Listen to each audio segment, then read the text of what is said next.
कृष्णाय वासुदेवाय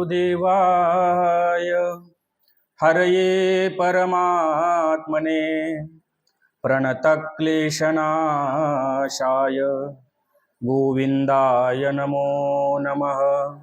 गोविंदाय नमो नमः। श्री गोपाल कृष्ण महाराज की जय। नमो चक्रधरा नमो योगेश्वरा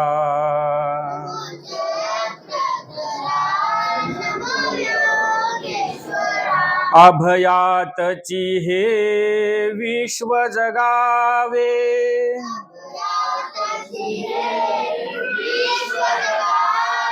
प्रसन्न भावे जन हे आघवे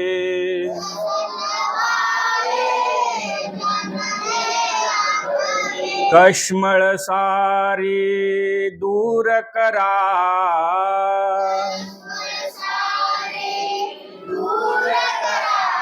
नमो चक्रधरा नमो योगेश्वरा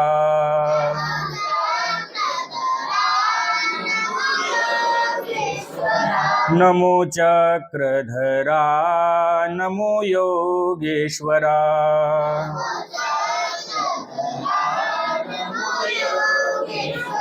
परमार्ग हे जीवन भावे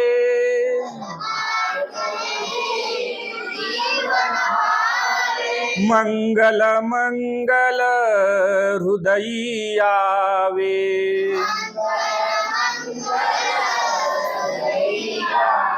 परम प्रीती यावी घरा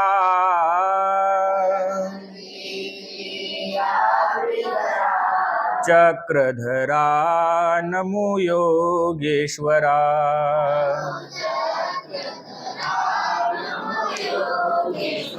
परज्ञानाचे करण्या मंथन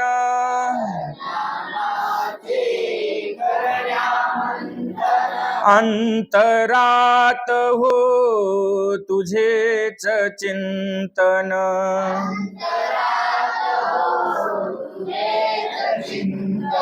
भक्तीने उद्धार करा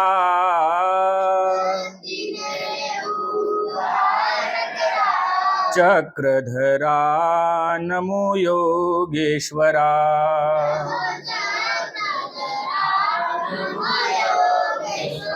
नमो चक्रधरा नमो योगेश्वरा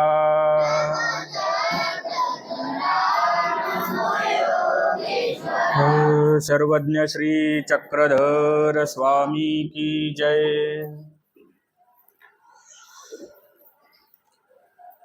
संपन्न होत असलेला मार्गशीर्ष या सर्वात पवित्र अशा महिन्याच्या निमित्तानं हा प्रबोधन सप्ताह आणि ह्या सप्ताहातील आजचा आपला हा दुसरा दिवस।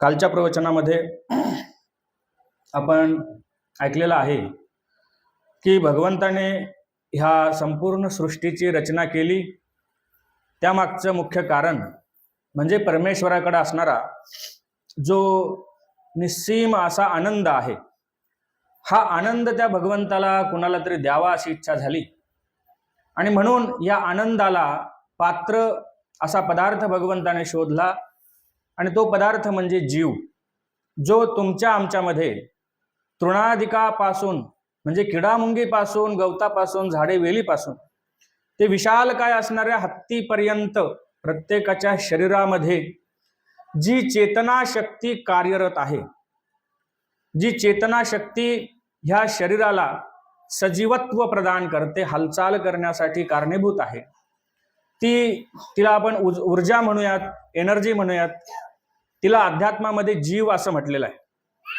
आणि मग ही जीव नावाची शक्ती ह्या शरीररूपी साधनाला बोलवते, चालवते, हसवते, खेळवते, रडवते।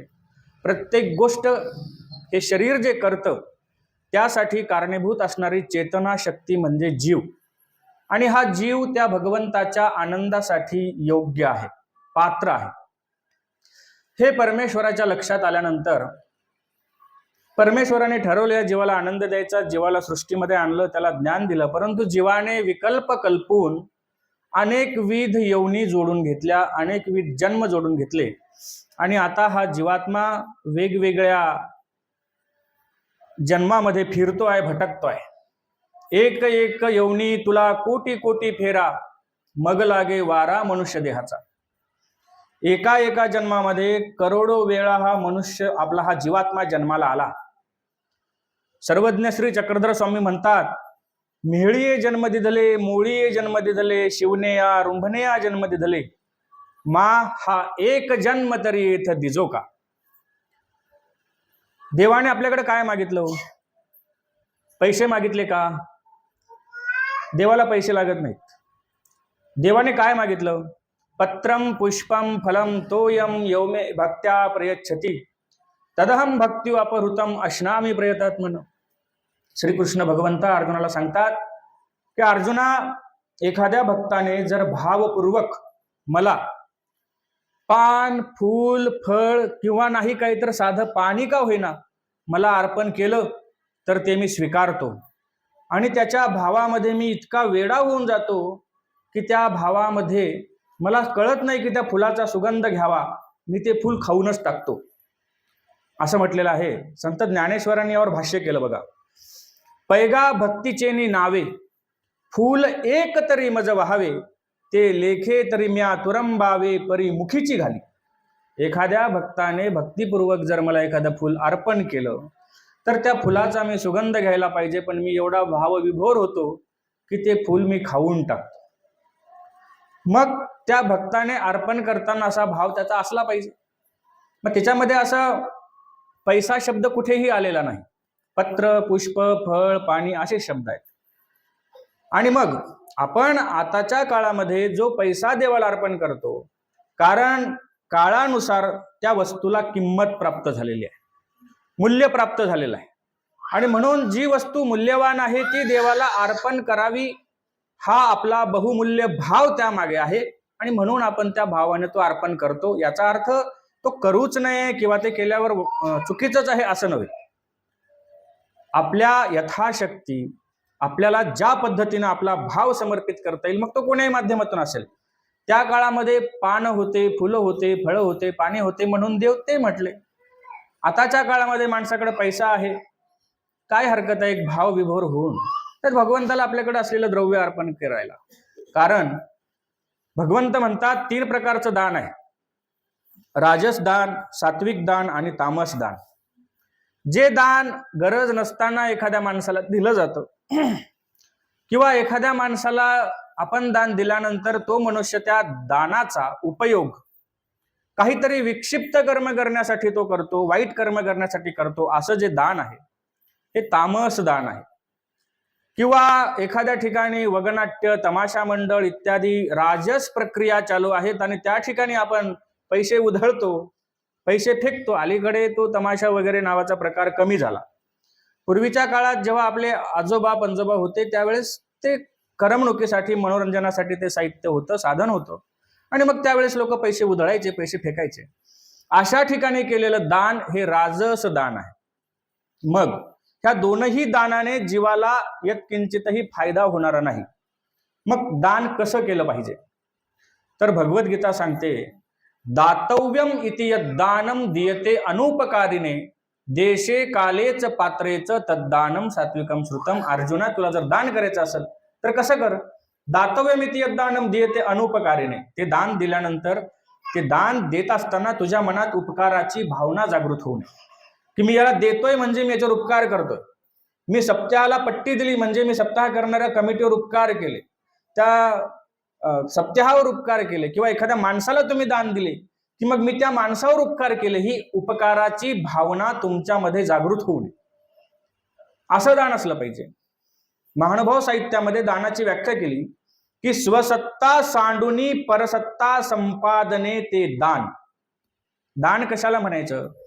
स्वसत्ता सांडुनी, स्वतःची सत्ता त्या वस्तूवरून काढून घ्यायची, आणि परसत्ता संपादने, ज्याला आपण ते दान देतो आहोत त्याची सत्ता त्या वस्तूवर करून द्यायची, त्याला दान म्हटलेलं आहे. असंच एका ठिकाणी सत्संग चालू होता, उन्हाळ्याचे दिवस होते आणि त्या उन्हाळ्याच्या दिवसामध्ये असंच मंदिरामध्ये मी बसलो होतो. समोर तुमच्यासारखी भाविक भक्त मंडळी बसलेली आहे आणि सत्संग चालू होता. मी त्यांना ज्ञानाच्या 4 गोष्टी सांगत होतो. दिवस उन्हाळ्याचे होते, वेळ अशीच 8-8:30ची असावी. मंदिराचा स्लॅब गरम झालेला होता, गरमी बरीचशी होती उन्हाळ्यामध्ये. मग पंखा चालू केलेला होता आणि सत्संग चालू होता. सुंदर असं तत्वज्ञान त्या ठिकाणी चालू होतं आणि तेवढ्यामध्ये एक गावातील सत्पुरुष, सद्गृहस्थ त्या ठिकाणी आला आणि आल्याबरोबर त्याने सगळीकडे पाहिलं, किती गर्दी आहे, किती माणसं आहेत, काय चालू आहे आणि हळूच जाऊन त्याने पंख्याचं बटन बंद करून टाकलं. मी त्याच्याकडे बघायला लागलो, सगळे लोक त्याच्याकडेही साशंक नजरेने बघायला लागले. मी त्याला विचारलं, अहो तुम्ही पंखा का बंद केला? एवढे लोक बिचारे गरमीमध्ये प्रवचन ऐकायला बसले, मी प्रवचन करायला बसलो आणि तुम्ही एवढ्या गरमीमध्ये पंखा का बंद केला? तेव्हा त्या माणसाने जे उत्तर दिलं ना, हे मानवी स्वभावाला काळीमा फासणारं उत्तर आहे.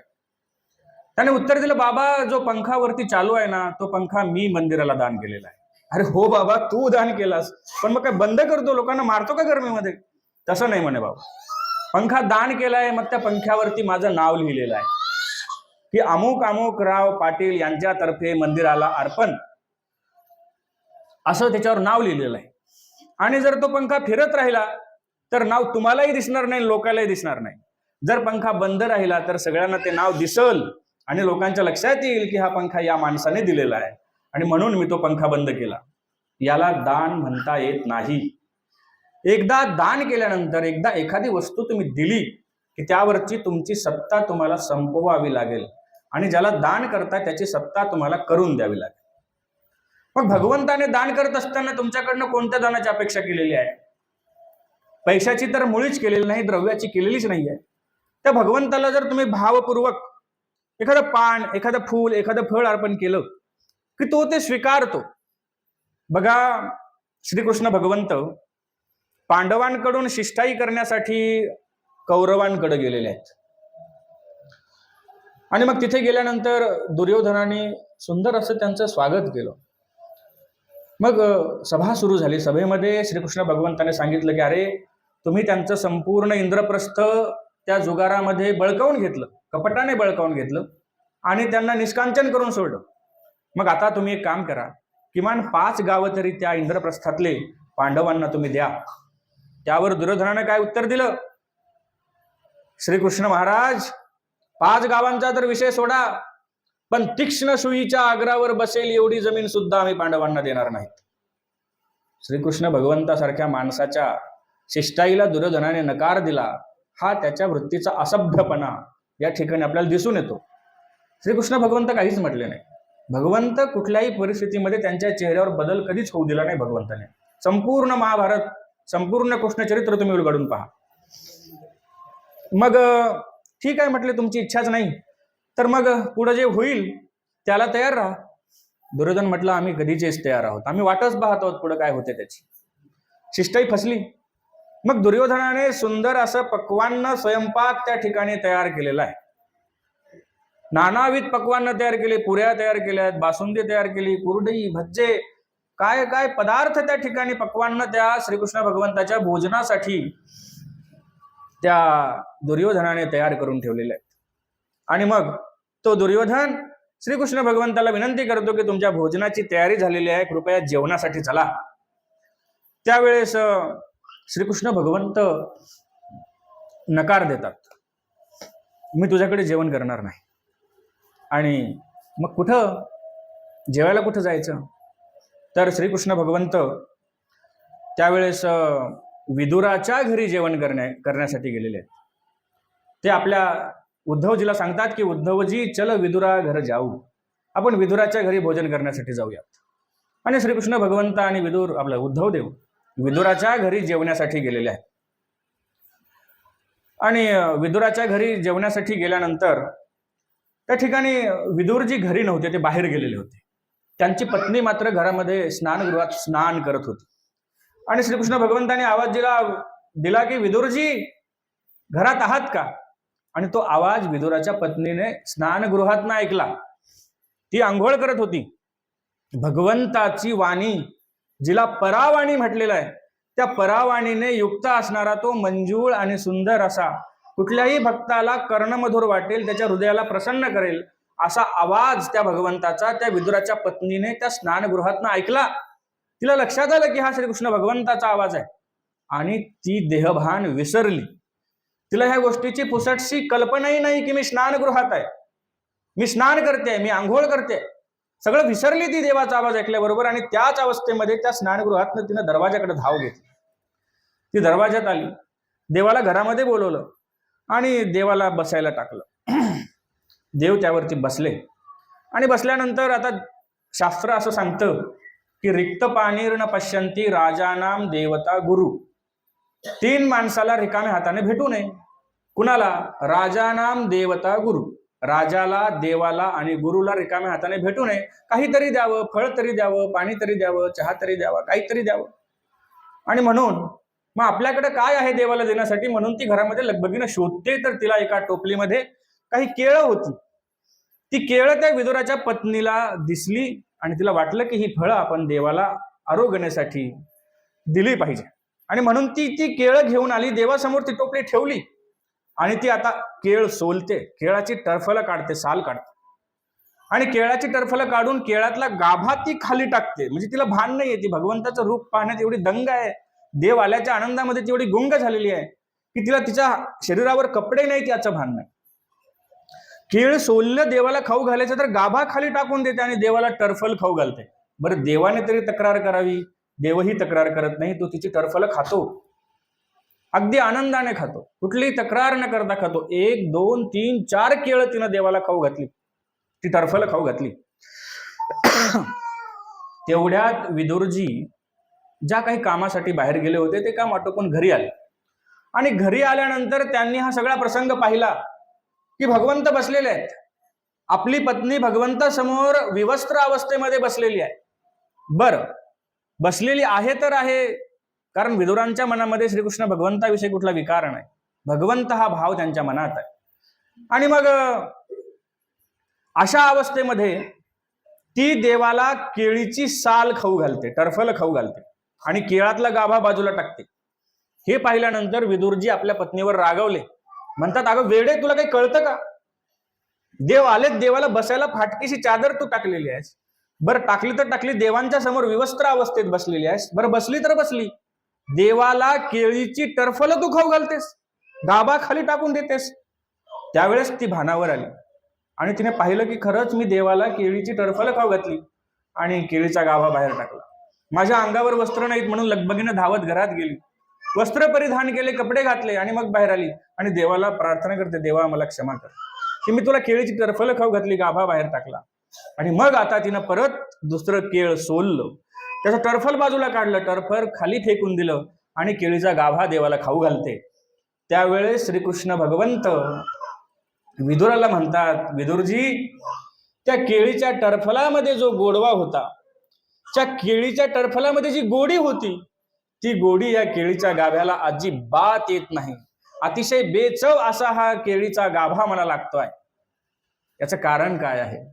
जेव्हा त्या विदुराच्या पत्नीनं देवाला केळीची टरफलं खाऊ घातली तेव्हा त्या प्रक्रियेमध्ये भाव होता, भाव, बेभान अवस्था होती. आणि आता मात्र ती भानावर आलेली आहे.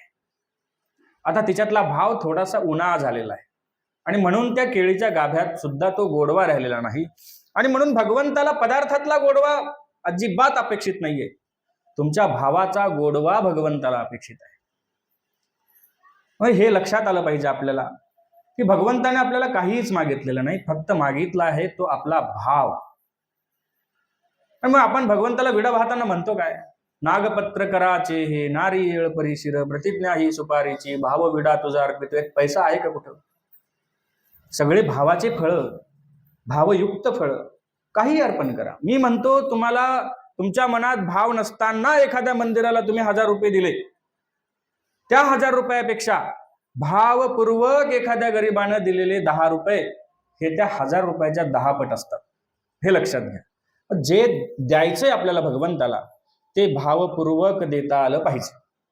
मग भगवंताने काय मागितलं की अरे जीवा, तू अनेक जन्म वाया घातले, बायकोसाठी जन्म दिला, घरासाठी जन्म दिला, ढोरावासरासाठी जन्म दिला, शेतीसाठी जन्म दिला, कितीतरी गोष्टीसाठी तू तुझा जन्म वायाला घातला. अरे आता तुझ्याकडे जेवढा वेळ उरलेला आहे तेवढा तरी मला दे, म्हणून देव जीवासमोर झोळी पसरतोय. मज शौच्या ते केले दाता, आपणची झाला मागता, जन्म देई म्हणशी अनंता, परी मी देईची ना. किती सुंदर ओवी आहे. अरे भगवंता, तू स्वतः दाता आहेस, एवढ्या सगळ्या ब्रह्मांडाचा मालक आहे, सगळी सत्ता संपदा तुझ्याकडे असताना तू हात पसरून माझ्याकडे मागतोयस, भीक मागतोयस, मला जन्म दे म्हणतोयस.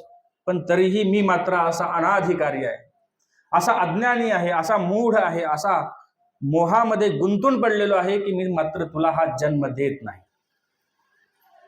ठीक आहे, भगवंताने यातही सुविधा दिली. तू मला जन्म देऊ शकत नाहीस, हरकत नाही, पण किमान दिवसभरामध्ये 1-2 वेळा तरी माझी आठवण कर.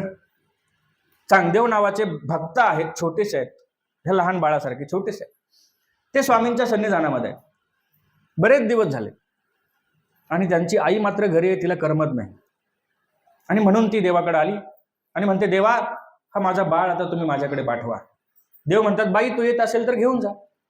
मग ती आपल्या बाळाला म्हणते, बाळा आता बस झालं, चाल आता घरी. तो बाळ म्हणतो, नाही, मला यायचं नाही, मला देवासोबत राहायचं, मला देवाजवळच राहायचंय, असं तो बाळ म्हणतोय. आणि आई मात्र त्याला घरी नेण्यासाठी पर्युत्सुक झालेली आहे. अशा अवस्थेत ते बाळ मात्र जात नाही, ते हट्ट करतं की मला देवाजवळच राहायचंय. आता ती आई हतबल झाली. लेकराच्या हट्टापुढं आईला नेहमी हतबल व्हावंच लागतं. ती आई हतबल झाली आणि देवाकडे गेली. देवा, तो माझं ऐकत नाही, तो ऐकणार तर फक्त तुमचं ऐकणार, आणि म्हणून माझी विनंती आहे की तुम्ही माझ्या बाळाला माझ्यासोबत पाठवा.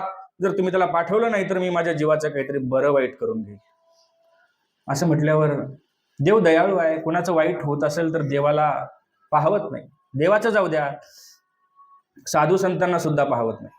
ऐशी कळवळ्याची जाती करी लाभा विन प्रीती. हा कळवळा संतांच्या हृदयात आहे, तर ते संत ज्याची भक्ती करतात त्या देवाच्या अंतःकरणात किती कळवळा असेल, किती दया असेल, किती प्रेम असेल. आणि मग त्या देवाला ते पाहवलं नाही. आणि म्हणून श्री चक्रधर स्वामी चांगदेव भट्टांना बोलवतात, म्हणतात, भट्टो, आता तुम्ही घरी जा. आता देव जा म्हटल्यानंतर नाही म्हणायची काही सोय नव्हती. म्हणतात, घरी जाईन तर तिकडेच गुंतून जाईल, तुमची आठवणी यायची नाही, असं करू नका, मला आठवा. तुम्हाला किती आठवता येईल, दिवसभर आठवता येईल का? ते म्हटले, शक्य झालं तर. नाही, ठीक आहे, किमान 1-2 प्रहर तरी मला आठवता येईल, बघेल शक्य झालं तर. बरं, नाही जमलं तुम्हाला, एक 7-5 वेळेस तरी माझी आठवण करता येईल, करेल जमलं तर. शेवटी स्वामी म्हणतात, एक वेळा तरी या ते आठविजे, परी वंद्य दिवस जाऊ न दिजे. की जीवाला या देवाची आठवण 1 वेळा तरी दिवसातून आली पाहिजे, दिवस वांझ गेला नाही पाहिजे. वांझ म्हणजे रिकामा, की ज्याच्यामध्ये देवाची आठवणच नाही, असा रिकामा दिवस नाही गेला पाहिजे, एकदा तरी आठवण आली पाहिजे. म्हणून महानुभाव साहित्य सांगते की सकाळी उठल्याबरोबर किमान 5 गाठ्या तरी नामस्मरण आपण केलं पाहिजे. आता कोण कोण करतं? करा हातवर.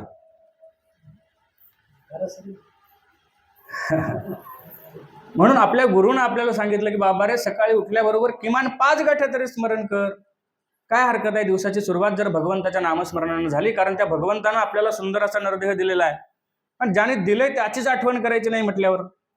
बघा, देणाराला आठवण करावी लागते आजकाल, घेणाराला आठवण करावी लागत नाही.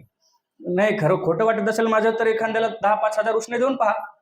देणाराला आठवण करावी लागते का घेणाराला करावी लागते? काळ उलटा आलाय. आणि म्हणून देवाने इतका सुंदर नरदेह दिला, सगळी सुख आपल्याला दिली, आणि आपण मात्र ज्याने दिलं त्याची आठवणच करत नाही, तर हे चुकीचं आहे. नाही 5 गाठ्या होत का, किमान 1 गाठी तरी स्मरण करा सकाळी उठल्याबरोबर आणि रात्री झोपण्यापूर्वी. तुम्हाला अजून एक गोष्ट सांगू का? आपल्या महानुभाव संप्रदायामध्ये इतकी सूट दिलेली आहे देवाने की तुम्ही झोपताना जर देवाचं नामस्मरण करत करत करत करत तुम्हाला झोप लागली आणि सकाळी उठल्याबरोबर जर तुम्हाला देवाचं नाम आठवलं, तर तुम्ही जेवढा वेळ झोपलात तेवढा तुमचा वेळ नामस्मरणामध्ये लेखी लागतो. पण हे कोणाला जमते? ज्याला देवाची सतत आठवण आहे त्यालाच जमते. ज्याला पिंट्या, शेतातले ढोरं, ते भाजीपाला, आणि त्या कुणाच्या सोयरीकी आणि मग त्या पंचायत समितीच्या निवडणुका आणि ह्या सगळ्या गोष्टी म्हणजे ज्याचं डोकं आहे त्याला काही देवाची आठवण करत करत झोप लागणार नाही, त्याला तेच विचार येणार. आता एवढी संधी देवाने दिली, अजून किती सोपं पाहिजे हो तुम्हाला परमार्थ, अजून किती सोपा करायचा. पण आपण मात्र संपूर्ण आपलं अंतःकरण जे आहे हे संसारामध्ये वेचून दिलेलं आहे. बघा, एक सुंदर असा अभंग आहे, संसारी असावे आसुनी नसावे आणि हित ते करावे देवाचे भजन. संसारी असावे म्हटलं, संसार करू नये असं म्हटलंच नाही, संसार करावा. सर्वज्ञ श्री चक्रधर स्वामी सुद्धा म्हणतात की दुःखरूपता, अनित्यता, पाप मूळता ये तिन्ही नव्हती तर संसारा वांचून आणि काही गोमट्यात. सर्वज्ञ श्री चक्रधर स्वामींचा एक शिष्य आहे, त्याला सर्वज्ञ श्री चक्रधर स्वामींचा प्रसादाने काय झालेलं आहे की तो स्थितीचा आनंद झालेला आहे आणि त्या स्थितीच्या आनंदामध्ये तो एवढा मग्न झाला की त्याचे श्वासोश्वास सुद्धा बंद पडले. एवढा तो मग्न झाला, त्याला समाधीच लागली एकंदरीत. आणि मग तेव्हा दुपारच्या भोजनाची वेळ झाली, सगळे भक्तिजन आले, जेवायला बसले. स्वामी म्हणतात, अरे सगळे आले पण एक जण यायचा राहिला, जा त्याला बोलावून आणा. आणि मग त्या परस नायक नावाचा तो शिष्य आहे, त्या परस नायकाला बोलवण्यासाठी तो एक भक्तिजन गेला. ते बसलेले आहेत डोळे बंद करून. त्याला म्हटलं, अरे परस नायका उठ, बसल्या बसल्या काय झोपलास, देव बोलवत आहेत जेवण करण्यासाठी. आणि म्हणून त्याला हलवायला गेले तर ते धाडकन खाली पडले. पडल्याबरोबर त्यांना असं वाटलं ही मेलेत की काय. आणि म्हणून त्याने पळत पळत जाऊन सर्वांना बोलवलं, अरे बघा बघा परस नायकाला काय झालं. आणि म्हणून सगळे भक्तिजन जे बाकीचे होते हे धावत पळत त्या ठिकाणी आले आणि त्यांनी पाहिलं श्वासोश्वास बंद आहे, हाताच्या नाड्या बंद आहेत. आणि म्हणून हा परस नायक आता मृत अवस्थेला पावला की काय असा गैरसमज त्यांचा झाला. आणि म्हणून सगळे भक्तिजन रडायला लागले, सगळे दुःख करायला लागले, सगळे रडायला लागले. आता ज्या काही भक्तजनांमध्ये महिला होत्या, आता मेल्यानंतर कोणी बाया कशा रडतात हे तुम्हाला माहिती आहे सर्वांना, त्याच्या आठवण काढू काढू रडतात. एक म्हातारा मेला, त्याला आता पार स्मशानात न्यायची वेळ आली, स्मशानात नेलं, त्याला त्या खड्ड्यात टाकायचं आणि त्याच्या हातातली अंगठी विसरले लोक काढायचे. तेव्हा ती म्हातारी म्हणते, मालकाच्या हातातली अंगठी कशी शोभून दिसते माय, असं म्हणून ती रडायला लागली. म्हणजे लोकांच्या लक्षात यावं की त्याच्या हातातली अंगठी काढायची नाही. तसं त्या बाया बापड्या रडायला लागल्या. त्या परस नायकाला म्हणतात, अरे परसा, झोळी कवनाते निरोविली, दंडा कवनाते निरोविला. त्या संसारिक गोष्टी काढून आठवण काढून रडत नाहीत. त्या म्हणतात की अरे तुझी भिक्षेची झोळी तू कुणाच्या हवाली करून गेलास, तुझ्या हातातला तो दंड जो आहे तो दंड तू कुणाच्या हवाली करून गेलास, इतक्यात कसा गेलास, सगळे विधी निषेध सगळं सोडून कसा निघून गेलास. म्हणून त्या दुःख करत आहेत, सगळे रडत आहेत. बराच वेळ झाला. स्वामी सगळं कुतूहलाने बघतायत, कारण देवाला माहिती आहे की तो मेलेला नाही, तो स्थितीच्या आनंदामध्ये समाधीस्थ अवस्थेला पोहोचलेला आहे. मग देव म्हणतात, अरे काय रडत बसलात जिजी, मग काय करू. अरे काय करू काय विचारताय, जे करतात कुणी मेल्यावर ते करत का नाही तुम्ही. मग काही भक्तिजन भानावर आले, बाहेर गेले, लाकडं आणले, बल्ल्या आणल्या, त्यावरती आडवे लाकडं बांधले, तिरडी तयार केली. त्या तिरडीवरती परस नायकाला टाकलं. काही लोक पुढे गेले, त्यांनी सरण तयार केलं गावाच्या बाहेर जाऊन शेतामध्ये. आणि मग आता ही परस नायकाची जिवंत अंत्ययात्रा त्या तिरडीच्या त्या सरणाच्या दिशेनं निघालेली आहे. हळूहळू ती त्या ठिकाणापर्यंत पोहोचली. त्या परस नायकाला उचलून त्या तिरडीवरून उचललं आणि सरणावरती ठेवलं. तो माठ खांद्यावरती घेऊन एका भक्तिजनाने वेढा मारला, कर्रा फोडला, बोंब दिली, त्याच्या तोंडावरती उत्थान पिंड ठेवला आणि एका भक्तिजनाने अग्नी घेऊन त्या सरणाला अग्नी दिला. तरीही परस नायक भानावर आलेला नाही. देव मात्र बाजूला जाऊन एका लिंबाच्या झाडाखाली लिंबाच्या खोडाला पाठ टेकवून बसले. आणि सगळे भक्तिजन देवाकडे तोंड करून बसले. देवाच्या समोर तिकडे सरण जळतंय, सगळे भक्तिजन सरणाकडे पाठ केलेले आहे, देवाकडे तोंड करून बसले. आणि मग त्या ठिकाणी देवाने हे निरूपण केलेलं आहे, हे सूत्र सांगितलेलं आहे की दुःखरूपता, पापमूळता, अनित्यता ये तिन्ही नव्हती तर संसारा वांचून आणि काही गोमट्यात. संसार खूप चांगला आहे, खूप चांगला आहे, पण संसारामध्ये 3 दोष आहेत. दुःखरूपता, पापमूळता आणि अनित्यता. संसार हा दुःखरूप आहे. तुम्ही सकाळी सकाळी जर कधी काकड आरती वगैरे ऐकत असाल वारकरी संप्रदायाची, तर तो अभंग आहे बघा, संसार दुःखमुळ चोहीकडे इंगळ, विश्रांती नाही पोटे रात्रंदिवस तळमळ, किंवा दुःख बांधवडी आहे हा संसार, सुखाचा विचार नाही येथे. आपण रोज ऐकतो पण आपल्या लक्षात येत नाही, कानावरून रोज जातं, इकून येतं इकून निघून जातं, आपल्या लक्षात काही येत नाही की संसारात दुःख आहे. ह्या संसाराला सुखी कसं करता येईल, यासाठी तर संतांनी सांगितलं की संसारी असावे असूनी नसावे, तेव्हा संसार सुखाचा होईल. कसं ते मी सांगतो तुम्हाला पुढे समजावून. दुसरी गोष्ट सांगितली अनित्यता. संसार हा अनित्य आहे. अनित्य कसा? तुमचे खापर पंजोबा होते, त्यांनी संसार केला, ते मरून गेले, त्यांचा संसार संपला. मग तुमच्या पंजोबांचा संसार सुरू झाला, त्यांनी संसार केला, मुलं बाळ जन्माला घातली, ते मरून गेले, त्यांचा संसार थांबला, संपला. मग तुमचे आजोबा, त्यांनी संसार केला, त्यांनी लेकरं बाळ जन्माला घातले, मरून गेले, त्यांचा संसार थांबला. मग तुमचे वडील कुणाचे असतील, कुणाचे गेले असतील. प्रत्येकाचा संसार संपणार आहे, तो पुढच्या पिढीकडे सुपूर्द करतो आणि त्याचा संसार तो थांबवतो, संपवतो. हा अनित्य आहे. मडकं फुटलं की त्याचे खापरं होतात, खापराचा अजून बारीक कण होऊन शेवटी मातीतलं मातीत मिसळून जातं. संसार हा नाशवंत आहे, अनित्य आहे. आणि शेवटी सांगितलं पाप मूळता. संसाराच्या मुळातच पाप आहे. संसारासाठी काही करावं तुम्ही, पाप नाही घडलं तर मला सांगा. तुम्ही म्हटले आम्ही निंदायला जातो, गवतामध्ये जीव असतो, आणि मग तुम्ही म्हणाल निंदलं नाही तर मग बाबा येईल कसं, खायचं काय, आणि तुम्हाला भिक्षेमध्ये द्यायचं काय, प्रश्न आहे की नाही फार मोठा.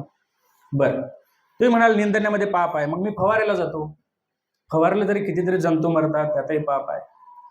काही करा, काही करा, स्वयंपाक करा, चूल पेटवलं की कितीतरी जंतू त्या जाळामध्ये जळून मरतात, त्यातही पापच आहे. संसारातल्या प्रत्येक गोष्टीत पाप आहे, म्हणून पाप मूळ संसार असं म्हटलेलं आहे. असे 3 दोष संसारामध्ये आहेत. बरं, एक उदाहरण देतो. एका मुलीला बघण्यासाठी पाहुणे आले, बघितलं, नवरीला नवरा पसंत आला, नवऱ्याला नवरी पसंत आली, आणि सोयरीक ठरली. फक्त एक मुलीचा होकार बाकी होता. सोयरे निघून गेले, उद्या होकार कळवतो, जे काही असेल ते कळवतो असं सांगितलं. मग ते सोयरे निघून गेल्यानंतर जो मध्यस्थी माणूस होता सोयरीक लावणारा, तो आला आणि त्या मुलीजवळ बसला आणि तिला सांगतो की त्या मुलाला जवळपास 150 एकर जमीन आहे. सासरा तर इतका सद्गुणी आहे, खूप शांत, सासू खूप प्रेमळ आहे, आईसारखं तुला जीव लावे, दीर भाई नणंद सगळे सगळे प्रेमळ आहेत, घरी गाडी आहे, बंगला आहे बांधलेला, एवढं सगळं चांगलं आहे. काय वाटतं तुला? एवढं सगळं चांगलं आहे तर काय हरकत आहे? हो म्हणून सांगा. बरं, हो म्हणून सांगण्यापूर्वी तुला एक गोष्ट सांगतो की त्या मुलाला जरा दारू प्यायची सवय आहे, बिड्या ओढायची सवय आहे. मग काय हरकत आहे? सासू चांगली आहे, सासरा चांगला आहे, 150 एकर जमीन आहे, बंगला आहे, गाडी आहे, पिऊ दे ना दारू, मला काय त्याचं नुकसान आहे, हरकत नाही. बरं, अजून एक गोष्ट आहे, म्हणजे आता काय, तो जरा बाहेर खाली वर्तनाचा आहे, तमाशा वगैरे बघायला जातो, परस्त्रीकडे जातो, असे त्याला एक वाईट सवय आहे. काय करायचं? त्या मुलीने काही क्षणाचा विचार केला आणि सांगितलं, का जाईना गेलं तर माझं काय नुकसान होणार आहे, घरातले सगळे चांगले आहेत ना, बंगला आहे, गाडी आहे, शेती आहे, मी सुखात राहील ना, बस झालं. आता शेवटचं एक आहे ते सांगतो. म्हणे काय, त्या मुलाला पोटामध्ये गाठ झालेली आहे, ती गाठ आहे कॅन्सरची. तो काय आता 2 वर्षापेक्षा जास्त जगणार नाही. आता तुझं काय म्हणणं आहे? मरण नका मेला तर, घर मोठं आहे, शेती आहे, गाडी आहे, बंगला आहे, सासू सासरे दीर्घ चांगले आहेत, त्या 150 एकर मधली 70-75% एकर जमीन तर मला येईल ना, अर्धी, दोघच भाऊ आहेत, तर मी राहील ना, जगल ना त्याच्यावरती, का मरण मेला तर काय फरक पडतो, असं म्हणून त्या मुलीनं ती सोयरीक स्वीकारली. तसं देवाने जीवाला सांगितलं की जीवा तू संसाराशी आता संलग्न होतोय, संसाराशी लग्न करतोयस, पण संसार कसा आहे? पहिलं सांगितलं दुःखरूप आहे. जीव म्हटला असं नका दुःख मी सहन करेल, पण मला संसारच पाहिजे. बरं, तेवढंच नाही, पापमूळ आहे, असं नका पापमूळ मी करण ना. तर शेवटी सांगितलं अनित्य आहे, टिकणार नाही, संपणार आहे, तरी मी संसार करण, असं म्हणून त्या मुलीसारखा ह्या जीवाने संसार निवडला आणि ह्या संसारामध्ये गुरफटून गेलेला.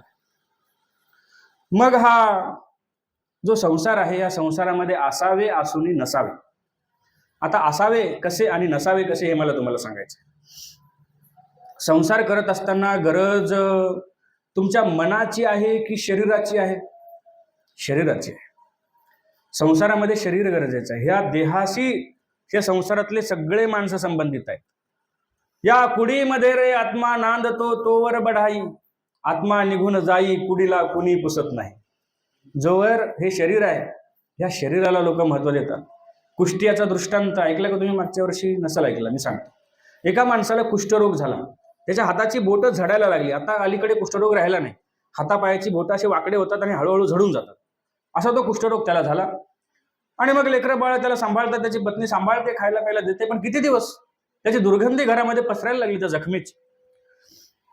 आणि अशा अवस्थेमध्ये घरातले लोक उबगायला लागले, त्याला कंटाळायला लागले. घरात दुर्गंधी पसरल्यामुळं मग दाराबाहेरचा ओटा होता, आपल्या मंदिराबाहेर कसा ओटा आहे, त्या ओट्यावरती त्याला एक आचरण टाकून दिलं आणि त्याच्यावर त्याची सगळी सोय करायची. खायला तिथंच द्यायचे, प्यायला तिथंच द्यायचे आणि झोपायला तिथंच. घरात त्याला आता एंट्री राहिली नाही.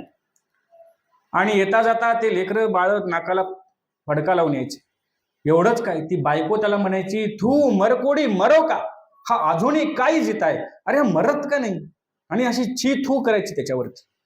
त्याच्या लक्षात आलं की ज्या पत्नीसाठी तिच्या प्रेमात वेडा होऊन मी सगळं सोडलं, पैसा कमवला, घर बांधलं, या मुलांना जन्माला घातलं, मुलांना किती जीव लावला, ते कुणीच माझ्याविषयी प्रेम का ठेवत नाहीत. असा उबगला, कंटाळला. आणि मग घसरत गावामागे दुबळेश्वर देव तेथ गेला. गावाच्या पाठीमागे दुबळेश्वर नावाचं एक मंदिर आहे देवाचं. त्या मंदिरामध्ये तो जाऊन आता राहायला लागला. त्यांना घरच्यांना वाटलं बरं झालं, सुंठे वांचून खोकला गेला, म्हणजे पिढा गेली बापा एकदाची. बरं वाटलं, आनंद झाला. तिकडे देवाजवळ जाऊन मरो की वाचो, आपल्याला काय करायचं. आणि मग येणारे जाणारे लोक त्याला तिथं बघायला लागले. याच्या हाताचे पूर्ण थापे झालेले आहेत, त्याला खायला कोणी देत नाही, म्हणून कुणीतरी येताना भाकर घेऊन यायला लागलं, कुणीतरी येताना पाणी घेऊन यायला लागलं. आणि मग त्याला पाणी असं घेऊन पिता येत नव्हतं, म्हणून कुणीतरी त्या रांजणाचं खालचं खापर आणलं आणि त्याच्यामध्ये पाणी टाकलं. आणि मग तो असं जसं कुत्रा तोंड लावून पाणी पितो का नाही तसं पाणी प्यायचा. भाकर अशी तोंडानंच खायचं, त्याच्या हाताला बोटच राहिले नव्हते. आणि असं तिथलं ते अन्न पाणी खाता खाता हळूहळू त्याची तब्येत आता जरा बरी झाली. तो सुदृढ झाला, सशक्त झाला, त्याच्या अंगात त्राण आलं. लोक तरीही त्याला ते अन्न पदार्थ पाणी आणून द्यायचे, तो खायचा. खाता खाता हळूहळू तो आता बरा झाला, ठणठणीत झाला, व्यवस्थित झाला. मग आता या देवामुळे मी वाचलो, या देवामुळे मी चांगला झालो, म्हणून तो त्या देवाचं मंदिर झाडायचा. त्या देवाला रोज सकाळी स्नान घालायचा, फुलं आणून व्हायचा, अंगण झाडायचा, सडा घालायचा, त्या देवाची सेवा करायचा. मग आता हे घरच्यांनी पाहिलं की आता तो नीट झालाय, सगळे कामं करतोय देवाचे, सडा संमार्जन करतोय, ते देवाचं मंदिर झाडून काढतो, आता चांगला झाला, ताकदवान झाला, शक्ती आली त्याच्या अंगामध्ये. आणि मग एका दिवशी ते बायको पोरं सगळे आले. अहो सगळं गाव म्हणाले की तुमचा नवरा काय गोसाई झाला का काय, मंदिरात राहायला लागला हा, आणि तुम्हाला का घर नाही का इथे मंदिरात राहायला, चला घरी कामाधंद्याचं बघा जरा, लेकरं बाळ यांचे लग्न राहिले, तामुक राहिले, तमुक राहिले, इथं मंदिरात बसून राहायला शोभते का तुम्हाला. त्यावेळेस त्या माणसानं जे उत्तर दिलं ना, ते उत्तर फार महत्वाचं आहे. तो माणूस त्या बायकोला, त्या लेकरांना म्हणतो, तुम्ही माझी नव्हा मी तुमचा नव्हे, देव माझा मी देवाचा. किती सुंदर उत्तर दिलं. ज्या वेळेस हा खितपत पडला होता त्यावेळेस ही संसारातली माणसं त्याला ची करत होती, थू करत होती, मर म्हणत होते, हा मरत का नाही, मरणाची वाट पाहत होती. आणि सशक्त झाला की मग मात्र त्यांना त्याची हाव सुटली की यानं काम करावं, पुन्हा पहिल्यासारखा पैसा कमवावा, पुन्हा घरी आणून ठेवावा, पुन्हा बंगल्यावर बंगला मजला बांधावा. अपेक्षा सुटली की नाही. हा समाज, हे नाती मंडळी अशीच आहे. जन हे सुखाचे दिल्या घेतल्याचे, अंतकाळीचे नाही कोणी, शीत तोवर भूत. तुमच्या अंगात ताकद आहे, सगळं व्यवस्थित आहे, तोवर ही माणसं तुम्हाला किंमत देतात. एकदा का तुम्ही खाटेवर पडलात, खितपत पडलात की येता जाताही कोणी विचारायला तयार नाही, माय जेवलीस का. जे विचारत असतील धन्य माता पिता त्याची. अशी सात्विक लेकरं घरात जन्माला येणं अलीकडच्या काळामध्ये दुर्लभ झालेलं आहे. त्याला सांगितलं की अरे बाबा तुझी आई मेली, अंत्यविधीला येतो. म्हटलं नाही, माझी विदेशामध्ये मीटिंग आहे आज, मला जावंच लागेल, माझी 7ची फ्लाईट आहे, मी येऊ शकत नाही. मग तुम्ही काय करा, गावकरी मंडळी, तुम्ही अंत्यविधी करून घ्या, मी ग्रामपंचायतच्या अकाउंटला पैसे पाठवून देतो आणि मला तेवढा व्हिडिओ करून पाठवून द्या. आईच्या अंत्यविधीला यायला या लेकरांना मुभा नाही. ज्या लेकराला ह्या आई वडिलांनी काबाड कष्ट करून शिकवलं, त्याला मोठं केलं, परदेशात नोकरी लागण्या इतकं त्याचं म्हणजे त्याच्यामध्ये गुण निर्माण व्हावेत, त्याचं पद तेवढं मोठं व्हावं, तेवढी विद्वत्ता त्याच्या अंगी यावी, यासाठी या मायबापांनी रात्रीचा दिवस केला असेल. त्या आईच्या अंत्यविधीला यायला याला वेळ नाही. काय जिंकलं तुम्ही? आणि म्हणून कुठल्याही गोष्टीमध्ये जास्त गुंतू नये. तुम्ही म्हणाल बाबा तुम्हाला नाही बायको आणि तुम्हाला नाही लेकरं म्हणून तुम्ही या सगळ्या गोष्टी सांगायला, बोलणं सोपं आहे, करणं अवघड आहे. येऊन बघा एकदा संसारामध्ये, खरी गोष्ट आहे. तुम्हाला जर असं वाटत असेल तर अगदी खरं आहे. मी अजिबात तुमच्या ह्या मताला विरोध करत नाही. पण विषय असा आहे की तुम्ही ज्या लेकरांना लहानाचं मोठं करता त्यांना संस्कार कोण देणार? तुम्ही त्यांना शाळेत पाठवता, रोज सकाळी लवकर उठता, त्याच्यासाठी छानपैकी चपात्या बनवता, भाजी बनवता, त्याचा डब्बा टिफिन तयार करता, त्याला आंघोळ घालता, सुंदर असे प्रेस केलेला युनिफॉर्म त्याला तुम्ही घालून देता, नवे नवे स्कूल बस तुमच्या गावात येते, तिथपर्यंत त्या लेकराला तुम्ही घेऊन जाता. आमच्या वेळेस असं नव्हतं. पाठीत 2 धपाटे भेटल्याशिवाय काय आम्ही शाळेत जात नव्हतो. अलीकडे फार मुलांची मज्जा आहे. एवढा सगळा वेळ तुम्ही तुमच्या मुलाच्या शिक्षणासाठी खर्च करता का? तर तो सुशिक्षित झाला पाहिजे. पुढे चालून कुणीतरी कलेक्टर, ऑफिसर, आमदार, खासदार, जज वगैरे काहीतरी चांगल्या पदावरती तो गेला पाहिजे, म्हणून तुम्ही एवढे कष्ट घेता की नाही? मला एकच म्हणायचं आहे की तुम्ही त्या मुलाच्या शिक्षणासाठी जेवढे कष्ट घेता, त्याला शाळेत पाठवता, तेवढंच मनावर घेऊन तुम्ही त्याला मंदिरात पाठवलं पाहिजे. शाळा ही मुलाला सुशिक्षित बनवते, तर मंदिर हे मुलाला सुसंस्कृत बनवतं. अलीकडचा समाज फक्त सुशिक्षित होत चाललेला आहे, सुसंस्कृत मात्र तो होत नाही. दोन्ही एका तराजूचे 2 पारडे आहेत, एका नाण्याच्या 2 बाजू आहेत. संस्कार आणि शिक्षण. शाळा तेवढीच गरजेची आहे जेवढं मंदिर गरजेचं आहे. शाळेतनं शिक्षणाचा प्रसार होतो, तर मंदिरातनं संस्कृतीचा प्रसार होतो. जर तुम्ही हे केलं नाही तर तुमच्या वाट्याला वृद्धाश्रम येणारच आहे, तुमच्या वाट्याला ऑनलाईन अंत्यविधी येणारच आहे, हे लक्षात घ्या. खेड्यापाड्यामध्ये ती परिस्थिती नाही अजून, पण मी शहरांचा असा कुरूप चेहरा पाहिलेला आहे की आपण जेवढे सुशिक्षित म्हणतो ना, तेवढे बेसंस्कारी आहेत. एक बाजू त्यांची परिपक्व झाली शिक्षणाची, पण संस्कारापासून ते दूर गेले, विज्ञानवादी झाले, विज्ञाननिष्ठ झाले आणि अध्यात्मापासून दूर गेले. हरकत नाही, तुम्ही विज्ञान माना, पण अध्यात्मानं तुम्हाला संस्कार दिले, तुम्हाला नैतिकता दिली, ही विसरू नका ना. अध्यात्म नसतं तर तुम्ही आईला आई मानलं नसतं, बहिणीला बहीण मानलं नसतं, त्याच्यातलं पाप तुम्हाला कळालं नसतं, त्याच्यातलं पुण्य तुम्हाला कळालं नसतं. तुम्ही व्यभिचारी झाले असतात, स्वैराचारी झाले असतात. समाजाला नैतिकता किंवा नैतिकतेच्या दृष्टीनं बलवान बनवणारं जर काही असेल तर ते अध्यात्म आहे. अध्यात्मानं तुम्हाला नातेसंबंध कसे टिकवायचे, कोणाशी कसा व्यवहार ठेवायचा हे शिकवलेलं आहे. हे तुम्हाला विज्ञान नाही शिकवणार. विज्ञानाकडे भावना नाहीत, विज्ञानाकडे तंत्रज्ञान आहे, टेक्नॉलॉजी आहे, पण त्याच्याकडे संवेदना नाही, त्याच्याकडे भावना नाहीत. आणि माणसामध्ये संवेदना आणि भावना उतरवण्याचं कार्य जर कोणी करत असेल तर ते अध्यात्म आहे, तो परमार्थ आहे. या दृष्टीने का होईना परमार्थ स्वीकारा की. चला, मोक्ष, मुक्ती, संकल्पना हे देव वगैरे डोळ्याच्या पलीकडे आपल्याला दिसत नाही, पण आपल्या डोळ्याला जे दिसतात ते संस्कार, ती संस्कृती, जी नैतिकता, त्यासाठी तरी अध्यात्माकडे या, त्यासाठी तरी परमार्थ स्वीकारा. तेवढ्यापुरतं तरी परमार्थाचं तत्वज्ञान स्वीकारा की तुम्ही. परंतु अलीकडचा समाज मात्र अध्यात्माचा हात सोडून कुठेतरी दूर निघून चालला, आणि म्हणून ही सगळी माणसं ह्या शरीराच्या संबंधानं तुम्हाला आपली वाटतात. म्हणून संसारी असावे ते शरीराने. संसारात तुमचं महत्व जोवर तुमचं शरीर सुदृढ आहे तोवरच आहे. मग आता संसारी नसावे म्हटलं, असूनही नसावे, मग हे कसं घडल? तर संसारी असावे ते शरीराने आणि नसावे ते मनाने. संसारामध्ये काम आहे शरीराचं, मनाचं काम संसारात अजिबात नाही, काहीच गरज नाही. मनाची काय गरज आहे संसार?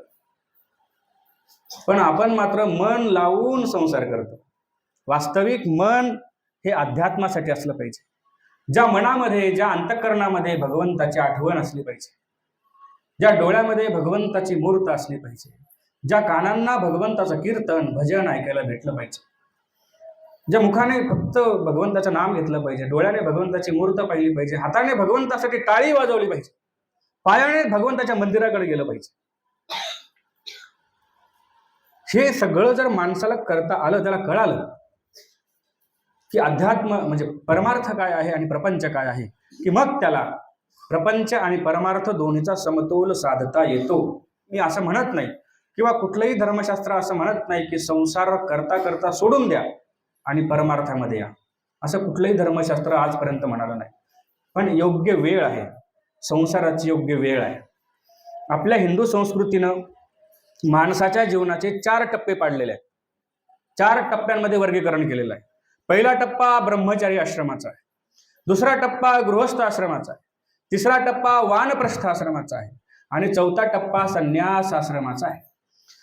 जन्मल्यापासून 25 वर्षापर्यंत माणसानं ब्रह्मचारी राहिलं पाहिजे. 25 ते 50 गृहस्थाश्रम म्हणजे संसार केला पाहिजे. 50 ते 75 वानप्रस्थ, गावात राहिलं नाही पाहिजे, गावाच्या बाहेर वनामध्ये शेतामध्ये जाऊन राहिलं पाहिजे, तिथं जाऊन विद्याभ्यास केला पाहिजे, शास्त्र वाचलं पाहिजे, पोथ्या वाचल्या पाहिजे, संसारातून निघून गेलं पाहिजे. संसाराची जबाबदारी लेकरावर टाकून द्यायची, मुलावर, आणि आपण मोकळं व्हायचं. पण आपल्या कमरेच्या चाब्या पार तिथं स्मशानात नेल्यावर काढावं लागतात, तरी आपण काय त्या लेकराला जबाबदारी देतच नाही. चाब्या म्हाताऱ्याच्याच कमरेला असतात, सासूबाईच्याच कमरेला चाब्या खोसलेल्या असतात. आणि मग 50 ते 75 ही वानप्रस्थ आश्रमाची निवृत्त होण्यासाठी एक तुमच्या मनाची तयारी व्हावी, हा टप्पा आहे तो 50 ते 75. आणि 75च्या पुढे सांगितला संन्यास आश्रम. सगळ्याचा त्याग करा, घराचा, गावाचा, आणि निघून जा देवाच्या शोधामध्ये. जिथं मरण येईल तिथं मरा, देवाचा शोध घेता घेता, कोणाच्या वरही आधारित राहू नका. हे टप्पे आपल्या हिंदू संस्कृतीनं पाडलेले आहेत. आता तुम्ही म्हणाल बाबा 75 वर्षापर्यंत कोणी जगतच नाही, संन्यास कधी घ्यायचा?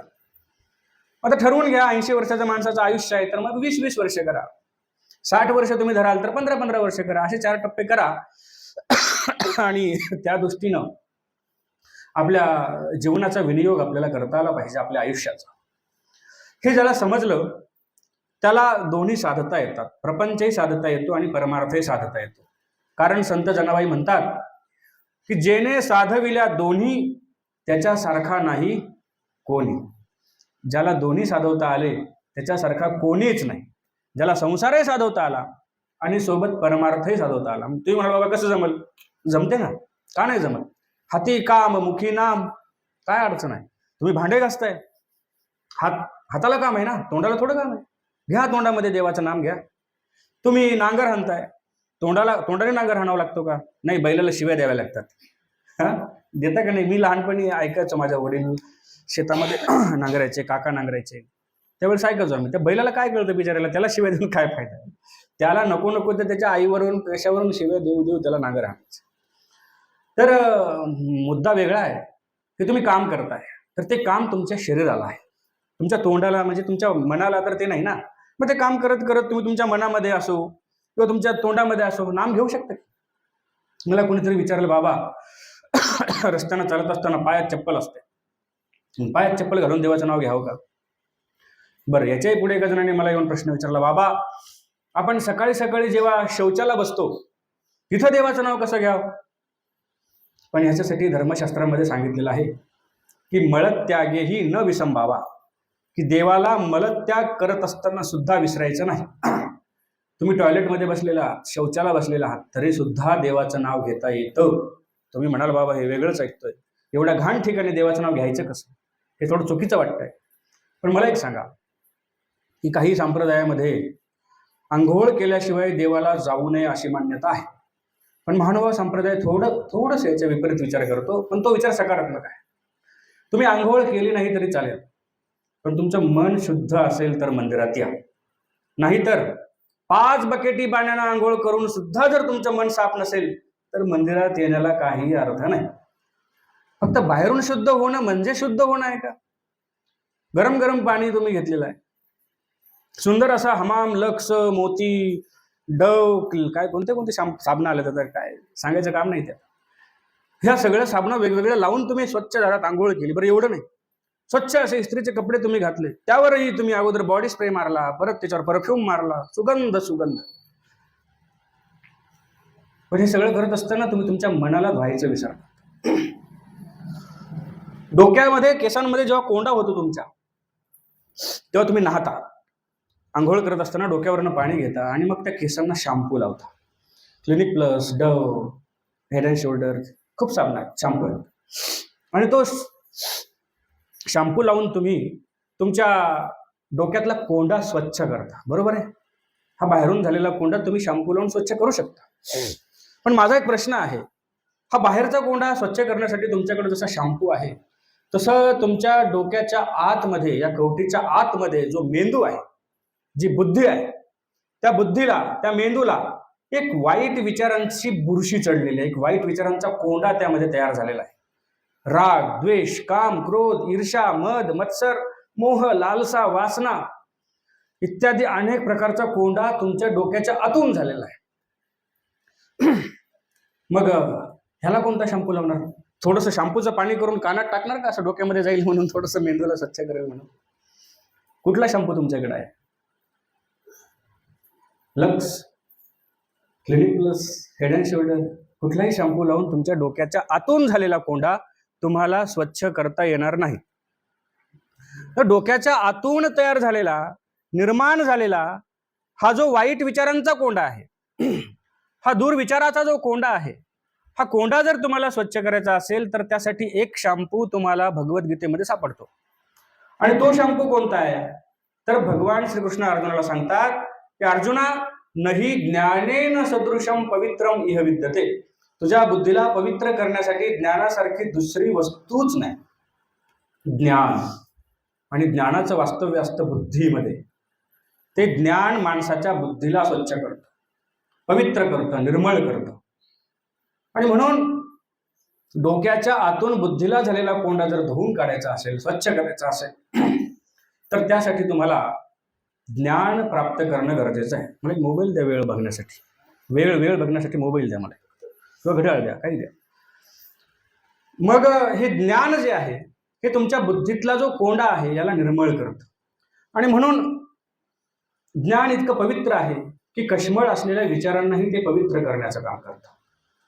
मग मात्र ते आपल्याला करता आलं पाहिजे. हे ज्ञान मिळेल कुठं? तर असं म्हणतात, सत्संगाविन ज्ञान मिळेना सद्गुरु बोधाचे, करावया सत्संग पाहिजे वाचन शास्त्राचे. असं म्हणतात की सत्संगाशिवाय ज्ञान होत नाही. सत्संग म्हणजे काय? सुसंगती सदा घडो, सुजन वाक्य कानी पडो, कलंक मतीचा झडो, विषय सर्वथा नावडो. सदंद्री कमळी जडो, मुरडिता हाताने आडो, मन भवत चरित्री जडो.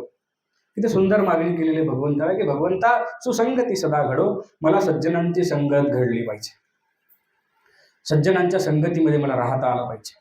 यालाच सत्संग म्हणायचं आहे. सत्संग म्हणजे फार कुठेतरी पोथी पान चालू आहे असंच नव्हे. जी माणसं चांगली आहेत त्यांचा संघ म्हणजे सत्संग. ज्या माणसांचा आचार चांगला आहे, ज्या माणसांचा विचार चांगला आहे, त्यांच्या संगतीत गेलात की तुम्हाला जगण्याचं ज्ञान मिळतं. आणि जर सद्गुरूच्या संगतीत गेलात की तुम्हाला अध्यात्माचं ज्ञान मिळतं. मग हे ज्ञान तुम्हाला जसं जसं होईल तशी तशी तुमच्या बुद्धीमध्ये निर्मळता निर्माण होईल, शुद्धता होईल, पवित्रता येईल आणि अशुद्धपणा निघून जाईल. पण त्यासाठी अगोदर आपल्या डोक्यातले जे कश्मळ विचार आहेत हे आपल्याला काढून फेकावे लागतील. बघा, एक वृद्ध साधू आहेत, थोडे थकलेले आहेत, 70च्या आसपास त्यांचं वय असावं. आणि ते साधू एका गावामध्ये भिक्षेसाठी गेले. आणि भिक्षेसाठी गेल्यानंतर एका दारात ते उभे राहिले आणि आवाज येतात, भिक्षाम देही. बाई, मला भिक्षा वाढ. म्हणून त्यांनी आवाज दिला. तेवढ्यात त्या घरातली ती म्हातारी बाई बाहेर आली. तिनं पाहिलं की कोणीतरी साधू भिक्षेसाठी आलेले आहे. आणि म्हणून ती घरामध्ये गेली. जी काही भाकर भाजी तिच्या घरामध्ये तयार होती ती भाकर भाजी ती घेऊन आली आणि साधूंना भिक्षा वाढली. साधूंनी भिक्षा आपल्या पात्रामध्ये, झोळीमध्ये घेतली आणि ते निघाले.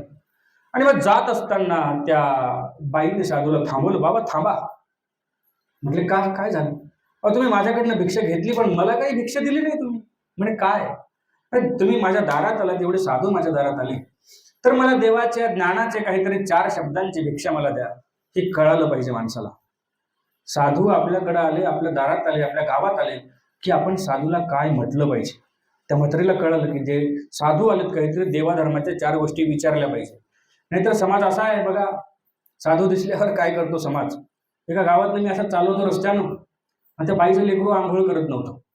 ती बाई त्या लेकराला काय म्हणते, बघ बघ ते बागुलबुवा धरून नेते बरं, हो याला धरून नाही बरं. साधू रस्त्यानं चालले तर त्याला बागुलबुवा म्हणावं. ते काय लेकरं धरून नेण्यासाठी गावाने हिंडतात का? समाज साधूला असं ठरवतो, त्या लेकराच्या मनामध्ये साधूविषयी बागुलबुवाची भीती घालतो. कसं करायचं? फार पूर्वी मी बसमध्ये एकदा प्रवास करत होतो. एक माणूस माझ्या शेजारी येऊन बसला. थोडा वेळ त्याने तिकीट वगैरे काढलं, प्रवास सुरू झाला. 4-5 किलोमीटर बस पुढे सरकली आणि मग तो माझ्याशी बोलायला लागला. मग महाराज कोण्या गावचे आहेत? सांगितलं मी त्याला कोण्या गावचं आहे. तुमचं नाव काय? सांगितलं. काय करता? सांगितलं. बाबा काय धर्मप्रबोधन धर्मकार्य काहीतरी करत असतो, जे देवानं सेवा घडवून घेतली ती करतो. बरं, ते सगळं ठीक आहे म्हणे, पण एक काम होतं तुमच्याकडे. म्हणे काय? काय म्हटल्यावर तो माणूस म्हणाला की तुम्ही काय करा, मला 10 पासून 99 पर्यंत एखादा आकडा जो तुमच्या मनात येईल मला सांगा ना म्हणे. म्हटलं का बरं? नाही सांगा म्हणे. म्हटलं अरे कशाला सांगायचं? पण नाही सांगा की म्हणे, तुम्ही फक्त कशाला सांगायची ते सांग, मग सांगतो. तो म्हटला साधूच्या मुखातनं निघालेली वाणी खरी होते, सत्य होते, आणि म्हणून तुम्ही जो मला आकडा सांगाल तो आकडा मी आता घरी गेल्यानंतर मटक्याला लावल आणि मग माझा आकडा मात्र नक्की येईल माझा धनलाभ. शेजारी साधू बसल्यावर जर तुम्ही त्याला मटक्याचा आकडा विचारत असाल तर समाज अजून किती रसातळाला जायचा बाकी राहिला आहे याचं परीक्षण तुम्हीच केलेलं बरं. मग साधू दारात आल्यानंतर त्या साधूला काहीतरी देवाच्या 4 गोष्टी विचारल्या पाहिजे हे त्या म्हातारीला वाटलं, आणि म्हणून ती म्हातारी म्हणते बाबा काहीतरी 4 गोष्टी देवाच्या सांगा. साधू म्हटले बाई आज अगोदरच उशीर झालाय भिक्षेला, परत आता गावाच्या बाहेर जायचं, झाडाखाली तिथं भिक्षेला देवाला उपहार दाखवायचा, पुन्हा जेवण करायचं, भूक लागलेली आहे, आज तर काही शक्य नाही, पण उद्या मात्र मी नक्की तुला देवा धर्माच्या 4 गोष्टी सांग. हरकत नाही म्हणे बाबा, उद्या मात्र नक्की सांगा. यावरून निश्चित झालं की साधू उद्याही त्या म्हातारीच्या दारात भिक्षेला येणार, आणि म्हणून दुसऱ्या दिवशी सकाळी लगबगीनं ती म्हातारी तयारीला लागली. तिनं आपल्या मडक्यामध्ये हरभऱ्याची डाळ शिजायला घातली, त्याचं पुरण बनवलं, त्याच्या पोळ्या केल्या, थोड्याशा कुरड्या तिनं तळल्या, थोडेसे भज्जे तळून काढले, आणि अजून तिला जे जे बनवता येईल सुंदर असा बासमती तांदळाचा भात तिनं शिजवला, सुंदर असा स्वयंपाक तयार करून ठेवला साधू यायच्या वेळेपर्यंत. तेवढ्या साधू महाराज दारामध्ये आले, पण येत असताना त्या साधूने काय केलं, रस्त्याचा थोडासा कचरा उचलला आणि आपल्या झोळीच्या पात्रामध्ये टाकला, आणि त्या बाईच्या दारामध्ये आले आणि आवाज येतात भिक्षाम देही, माई मला भिक्षा वाढ. तसं त्या माऊलीनं स्वयंपाक तयार करून ठेवलेला सुंदर असा स्वयंपाक, सकाळपासून कष्टपूर्वक पोळ्या बनवल्या होत्या, दूध होतं, सुंदर असा सुगंधित बासमती तांदळाचा भात, कुरड्या भज्जे ताटामध्ये वाढून आणल्या, आणि ती आता पोळी उचलली साधूच्या पात्रामध्ये ठेवणार, तेवढ्यात तिला त्या पात्रामध्ये कचरा दिसला, आणि तो कचरा पाहून ती माऊली म्हणते बाबा अहो त्याच्यामध्ये कचरा आहे, तो कचरा स्वच्छ करावा लागेल मग भिक्षा वाढता येईल. मग करून आणणं स्वच्छ त्याला.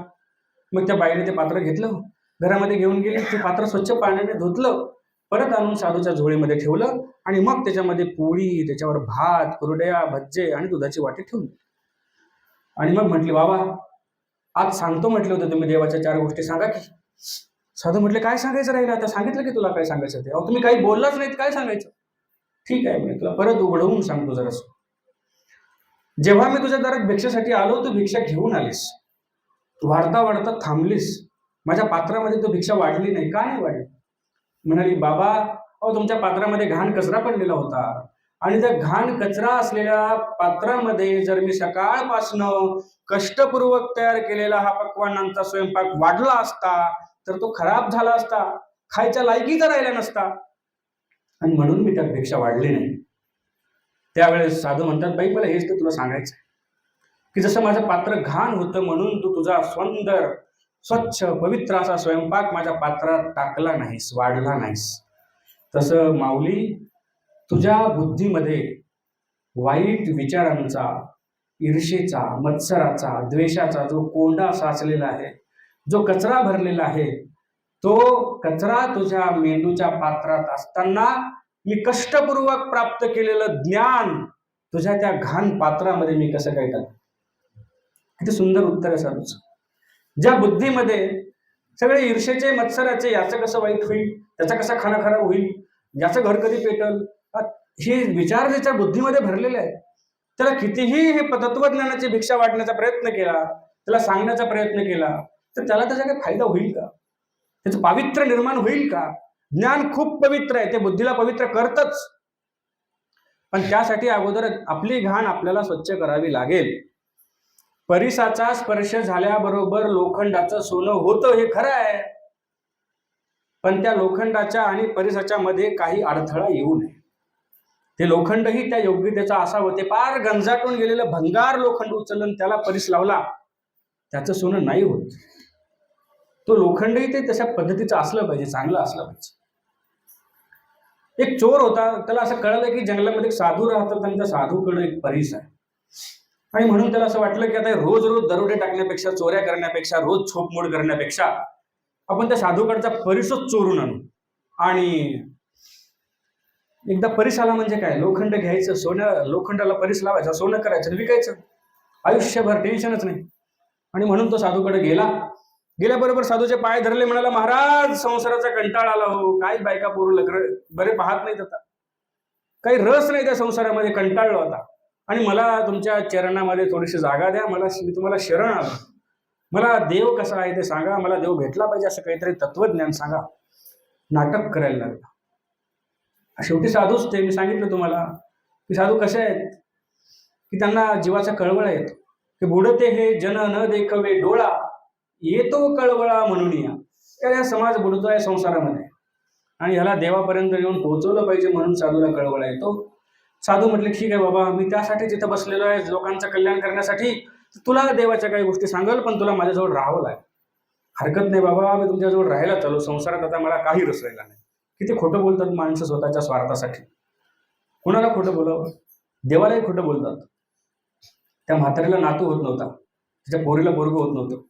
ती म्हातारी देवाकडे गेली, म्हटले, देवा, माझ्या पोरीला पोरगं होऊ दे, मग मी तुला सोन्याचं अंगठं टोपरं वाहते. देवाला वाटलं, सोन्याचं अंगठं टोपरं मजा आहे, ठीक आहे. आणि मग देवाने आशीर्वाद दिला, तिच्या मुलीला मुलगा झाला.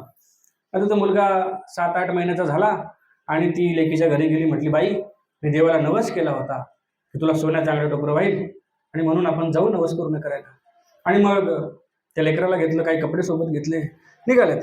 आणि मग त्या देवाच्या मंदिरात गेल्या, देवदेव केला, आणि देवासमोर त्या लेकराच्या अंगातलं शर्ट काढलं, टोपरं काढलं आणि देवासमोर ठेवलं. देवा, मी तुला म्हटले होते सोन्याचं अंगठं टोपरं देईल, हे बघ, या लेकराचं नाव सोन्या आहे, आणि या सोन्याचं अंगठं आणि सोन्याचं टोपरं घे, म्हणे तुला सोन्याचं अंगठं आणि सोन्याचं टोपरं. माणसं देवालाही खोटं बोलतात. त्या शेतकऱ्याने शेतामध्ये भुईमुग पेरला, म्हणाला, देवा, या झाडाला जे लागल ते तुझं. झाडाला काही पालाच लागला, सगळं खाली जमिनीत आलं ना. देव म्हटलं, हे काय जमलं नाही का, हे काय बरोबर नाही. आणि मग देव म्हटलं, हे काही जमलं नाही, तू म्हटलं होतं देतो म्हणून. अरे, तुला झाडाचं म्हटलं होतं, खालचं थोडं म्हटलं होतं. म्हटलं, देव म्हटलं, नाही, असं नाही, मला खालचं पाहिजे. मग शेतकरी तो माणूस, तो काही साधारण माणूस होता का, तो म्हटलं, ठीक आहे, वरचं तर वरचं. मग त्यानं ज्या झाडाला वर धान्य लागतं ते झाड पेरलं. ज्वारी पेरली, गहू पेरला, खाली काय राहतं, नुसते धसकट. ते धसकट देवाला दिले. देव म्हटलं, हे जमलं नाही. देव म्हटलं, मला दोन्ही पाहिजे, खालचंही पाहिजे आणि वरचंही पाहिजे. ठीक आहे, हरकत नाही. त्या शेतकऱ्यानं मका पेरली, ते खाली लागत नाही, वरही लागत नाही, मधातच लागते. हे म्हटलं, खालचंही तुला, वरचंही तुला. अशी माणसं देवालाही खोटं बोलतात. आणि मग काय सांगत होतो मी,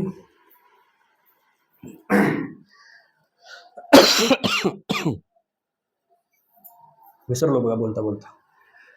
तर असो, तर बुद्धी पवित्र होण्यासाठी माणसाला ज्ञान हे पवित्र असून सुद्धा तर तो साधूकडे गेला आणि साधूला खोटं बोलायला लागला की मला संसाराचा कंटाळा आलेला आहे आणि म्हणून मला देवाचं ज्ञान सांगा, असं तो खोटं बोलायला लागला साधू. साधू म्हटलं, ठीक आहे, आता इथं राहा. आणि मग तो राहायला लागला, साधूची सेवा करायला लागला. आणि साधूची सेवा करता करता करता असे चांगले 2-3 महिने निघून गेले. त्याला वाटलं आता साधूचा विश्वास पक्का बसलेला आहे. सकाळी सकाळी साधू स्नान संध्येसाठी नदीवर गेले. जी नदी त्या झोपडीपासून 1 किलोमीटर अंतरावर होती. आणि त्याला माहीत झालं, रोज साधूला जाऊन यायला 1 तास लागतो.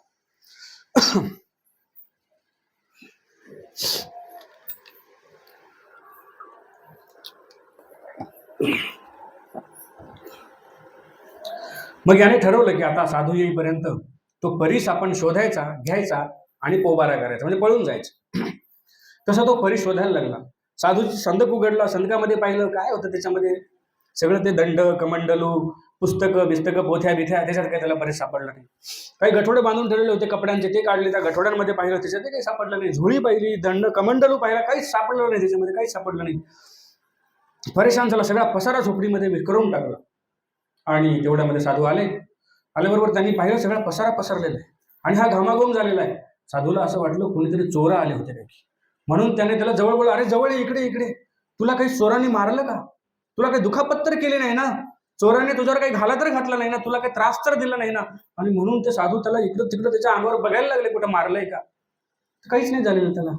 बरं झालं तुला चोरांनी मारलं नाही, नेऊ दे काही न्यायचं होतं त्यांना, पण तुला मारलं नाही हे बरं झालं. साधूंचं हे बोलणं ऐकून त्या चोराचं हृदय गहिवरलं, द्रवलं. तो म्हणाला, महाराज कोणीच चोर आले नव्हते, मीच खरा चोर आहे. मला असं कळालं की तुमच्याकडे परीस आहे आणि तो परीस घेऊन जाण्यासाठी इतके दिवस मी नाटकं केले, खोटं बोललो, आणि तो परीस मी शोधत होतो की तो परीस मला चोरून न्यायचा. साधू म्हटलं, अरे भल्या माणसा, एवढं सगळं करण्यापेक्षा ज्या दिवशी आला त्याच दिवशी मला म्हटलं असतं की बाबा मला परीस पाहिजे, मला काय काम आहे त्याचं? मला जर त्याचं काम असतं तर मी झोपडीत कशाला राहिलो असतो? हा लोखंडाला लावून सोनं केलं असतं, बंगला बांधला असता, बंगल्यात राहिलो असतो, गाड्या घोड्या घेतल्या असत्या, तुला देऊन टाकला असता. बरं जाऊ द्या, तेव्हा दिला असता तेव्हा मी म्हणलो नाही, पण आता म्हणतो, तो परीस मला देता का? महाराज म्हटले, घेऊन जा. बरं कुठं आहे मग? ते समोर जी लोखंडाची डब्बी आहे ना, त्या डब्बीमध्ये परीस आहे. ते लोखंडाची डब्बी आहे. आणि तो हसायला लागला चोर. मला काही येडं समजलात का म्हणे तुम्ही? म्हणे का? लोखंडाच्या डब्बीत जर परीस ठेवला तर ती लोखंडाची कशी राहील, सोन्याची होणार नाही का? आणि तुम्ही म्हणता लोखंडाच्या डब्बीत परीस आहे. त्यावेळेस साधू म्हटले, अरे डब्बी तर आण अगोदर. डब्बी आणली, ती डब्बी उघडली तर एका कपड्यामध्ये गुंडाळून तो परीस त्या डब्बीमध्ये ठेवला होता, आणि म्हणून त्या कपड्यामुळं त्या परीसाचा स्पर्श त्या लोखंडाला झाला नाही आणि त्या लोखंडाचं सोनं झालं नाही. आलं का लक्षात? तसं आपला हा जीवात्मा म्हणजे लोखंड आहे आणि तो भगवंत म्हणजे परीस आहे, आणि त्या भगवंताचा स्पर्श ह्या जीवात्म्याला होण्यासाठी कुठलंही व्यवस्थन अवस्थन या जीवात्म्यावर नसलं पाहिजे. पण आपल्या जीवात्म्यावर एवढे पद्र आहेत ना, एवढे अवस्थन आपण गुंडाळून बसलो. कशाचे? राग, द्वेष, काम, क्रोध, मद, मत्सर, मोह, लोभ, ईर्ष्या, वासना, अपेक्षा, तुम्हीच म्हणा तुम्हीच मोजा आता. तर एवढे पद्र आपण ह्याच्यावरती गुंडाळलेत आपल्या जीवात्म्यावर की त्या भगवंताचा स्पर्श आपल्याला तो करू म्हटला तरी होऊ शकत नाही. आणि म्हणून याचा एक एक पदर काढण्याचं काम करा. राग कमी करा, द्वेष कमी करा, ईर्ष्या कमी करा, मत्सर कमी करा, पण त्याशिवाय तर आपल्याला जमतच नाही. सकाळ असो, दुपार असो, संध्याकाळ असो, कोणताही वेळ असो, आपल्याला राग येतोच, द्वेष येतोच, मत्सर येतोच. शेजाऱ्यांना मोटरसायकल घेतली की त्याच्याविषयीचा मत्सर निर्माण होतो. जाऊबाईने एकदाने घेतली की हिच्या मनामध्ये तिच्याविषयी ईर्ष्या निर्माण होते, आहे की नाही? आणि ही ईर्ष्या, मत्सर, द्वेष, राग, काम, क्रोध जोर आपल्या आत्म्याला गुंडाळून आहेत, तोवर आपल्या जीवाचं आणि भगवंताचं काही स्पर्श होणार नाही, मिलन होणार नाही, होऊ शकत नाही. म्हणून आपल्या ह्या बुद्धीमध्ये ज्या ह्या वाईट विचारांचं एक वाईट प्रकारचं घाण साठलेली आहे, ही घाण काढली की मग ते तत्वज्ञान आपल्या बुद्धीमध्ये निश्चितपणे प्रवेश करेल आणि त्या भगवंताच्या तत्वज्ञानाचा फायदा आपल्याला परमार्थाच्या रस्त्यावरती चालत असताना निश्चित होईल, लक्षात घ्या. म्हणून सगळ्यात पहिलं आपली बुद्धी शुद्ध करा. बुद्धी शुद्ध करायची म्हणजे काय करायचं? बघा, माणसाला दोन प्रकारच्या भुका असतात. एक आहे त्याची शारीरिक भूक, शरीराला लागते, सगळ्यालाच लागते, तुम्हाला लागते, मला लागते, प्रत्येकाला लागते. जेवायला पाहिजे की नाही? तुम्हाला लागते, मला लागते, सगळ्यालाच लागते. आणि मग ही शरीराची भूक भागण्यासाठी आपण काय करतो? काबाड कष्ट करतो, शेतामध्ये राबतो, कोणाच्या इथं सालानं राहतो, कुणी हमाली करतो, कुणी नोकरी करतो, ज्याला जे जमेल त्याच्या बुद्धिमत्तेनुसार तो ते काम करतो आणि पैसा कमवतो आणि त्यातनं आपली उपजीविका चालवतो, म्हणजे उदरनिर्वाह करतो, खाण्यापिण्याचं भुकेचं साधन तो जोडतो. हे आपण शरीराची भूक भागवण्यासाठी करतो, बरोबर आहे? आता दुसरी भूक कोणती? तर दुसरी भूक नियमानुसार आहे बौद्धिक भूक, पण ही सगळ्याला लागत नाही. शरीराची भूक सगळ्याला लागते, तशी बुद्धीची भूक सगळ्याला लागत नाही. त्या बुद्धी ओरडून ओरडून सांगते, थकते ती की अरे बाबा माझी भूक भागव.